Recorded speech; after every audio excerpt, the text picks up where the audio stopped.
सूरज बाबा के पाकी सांडा किया डोमावा छाने ला दो कान डोमावा छाने ला दो कान ओही मुहे आवले ससुरजी करे कलशुपावा के मोल करे कलशुपावा के मोल जल्दी जल्दी करी ससुरजी मोलावा भइले अरगिया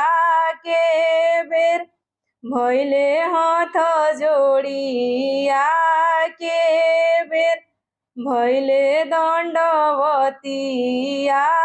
के बेर सूरज बाबा के पाकी सांडा किया अहिरा छाने ला दो कान गोवालावा छाने ला दो कान ओही मुहे आवले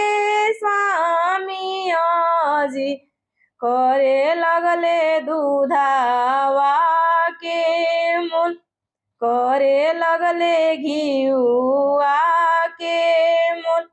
जल्दी जल्दी करी स्वामी जी मोलावा भइले अरगिया के बेर भइले संझवतिया के बेर भइले हाथ जोड़िया के बेर सूरज बाबा की पाकी सांडा किया तुरा छाने ला दो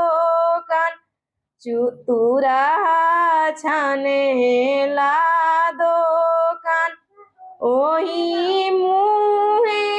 आवले भसुरजी करे लगले फालावा के मोल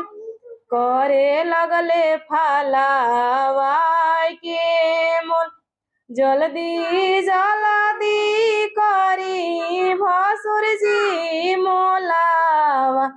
भइले अरगिया के बेर भइले